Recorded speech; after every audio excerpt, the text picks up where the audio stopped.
Magsusumbong ako sa DTI! Hindi nyo ba alam? The customer is always right! Pare, easy lang. Baka maayos pa natin to. Ano ba problema?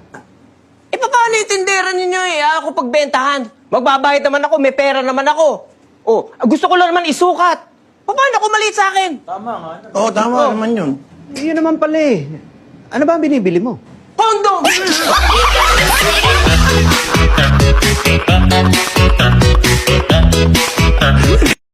Ang babaeng hindi marunong magluto, sila ang tunay na maganda at sexy, pero walang kwentang maging asawa.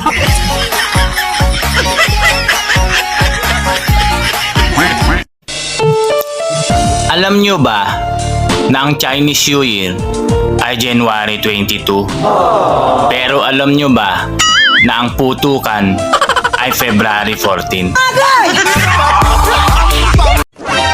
Ate, paano kung ikulong lahat ng gwapo? Ligtas ka, kuya.